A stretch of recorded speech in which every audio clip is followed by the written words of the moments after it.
Now, another area that we were interested in was the eminent domain legislation.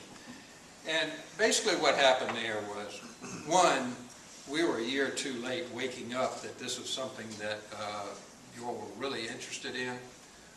And I would say you're in the same boat with about 40 to 50 other business groups and industry people who felt the same way and signed on to an organization to try to stop that legislation this year. But keep in mind, this is a constitutional amendment that has to be introduced in one session and have an intervening election and then pass a second session before it can go on a referendum, which will go on a referendum in the November elections. It had tremendous momentum coming out of last year when almost no one really opposed it. I think local governments maybe to some extent, but that was about it. And then everybody who ran for election, and Frank, I haven't even looked at how you voted on this and won't get into that, but almost everyone who ran for election ran, by golly, I'm going to protect your property rights. I support this constitutional amendment to make sure people can't just take your property without just compensation.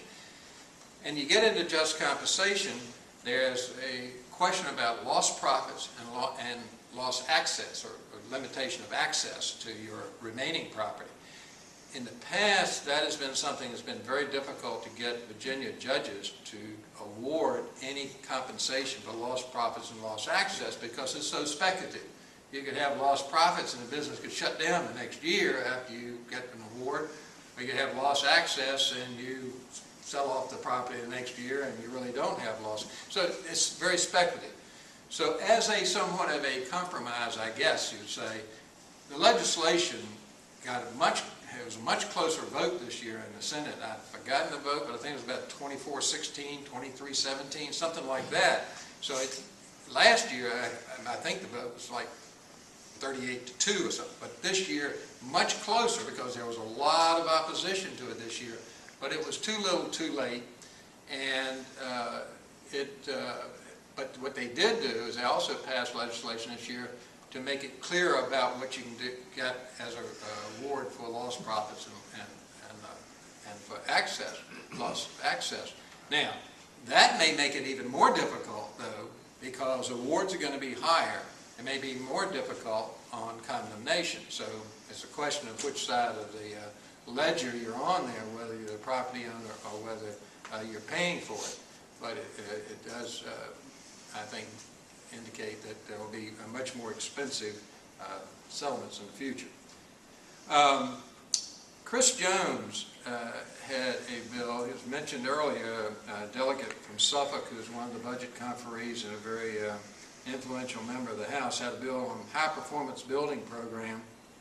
And that requires executive branch agencies and institutions in design phase for construction for new buildings more than 5,000 square feet or renovating buildings where the cost of renovation is more than 50% of the value of the building to conform to the Virginia Energy Conservation and Environmental Standards developed by the Department of General Services, basically LEEDs, Green Globes, or comparable standards. And that bill did pass and has gone to the governor for signature. Another bill would make it unlawful to contract to restrict an employee for engaging in a lawful profession, trade, or business. This is your non-competition agreement, and that's something we were looking at for your businesses. There was an effort by one of the more liberal Democrats in the House to really set aside non-competition agreements, and that did not sit well with the legislature in what we consider Virginia to be an at-will employment state, and that bill did not get out of the Committee of Origin. Another bill that interests to us on their key bill list, it clarifies that a professional engineer or on-site soil evaluator, and again, those of you who've been following the last few years, we have had a lot of fun with on-site soil evaluation bills. Really? That's been, I'd say, thorn in the side maybe, or something, I don't know, maybe it's some better analogy to use, but it has been a difficult area for us. And now, this is how legislation comes about.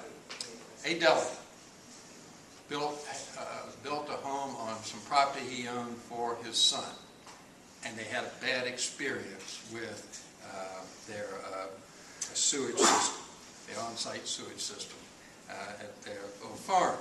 So he put in a bill.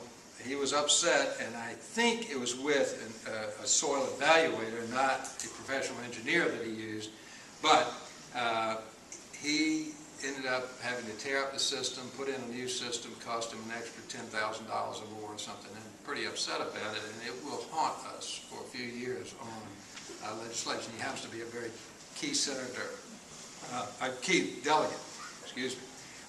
But this says that if you cannot get a certification that the system has been installed in accordance with the original plan, then within in a timely manner, you can then apply directly to the Department of Health and ask them to come out and inspect it and approve it or disapprove it.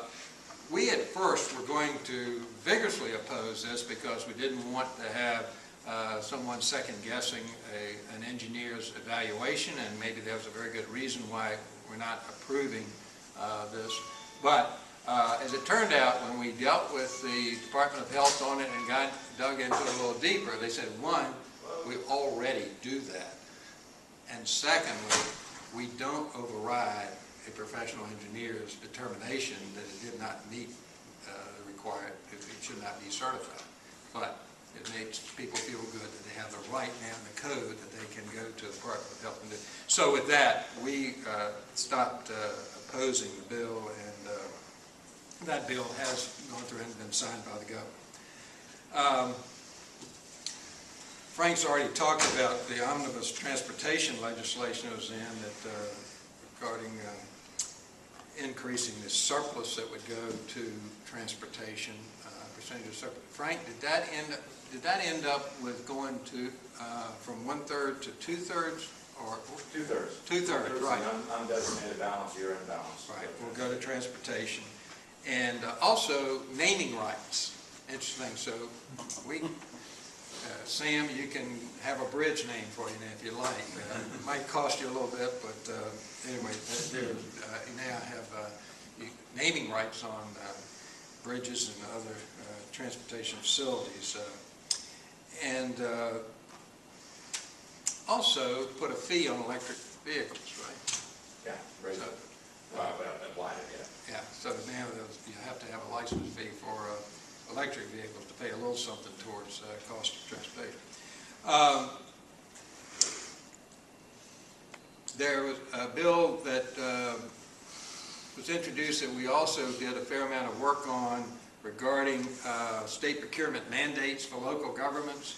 There was a study commission that the governor set up to try to help local governments do something about unfunded mandates, and one of the things that they were concerned about was in the procurement area.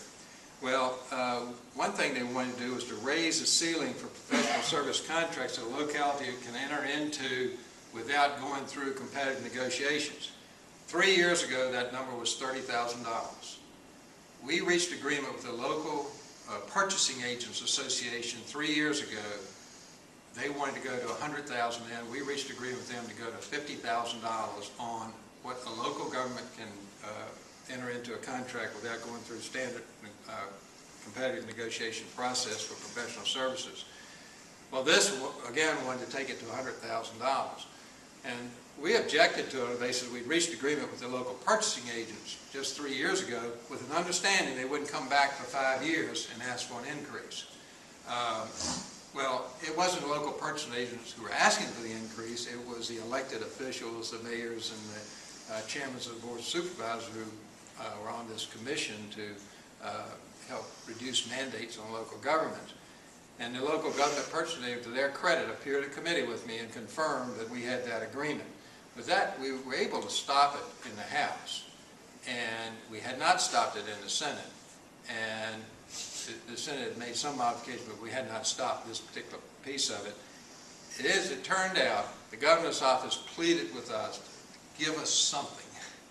And so we ended up agreeing to go from $50,000 to $60,000 on that and give them some increase. So say they got something, and we got a commitment from the governor's office that he would not come back for 5 years. With the understanding he's going to be gone in much less time. But we joked about it. We got a 5-year commitment from him. Reggie, wasn't it 65? No, 60. 60. From 50 to 60,000. House Bill 1295, Delegate Byron, and Senate Bill 679, Senator Newman.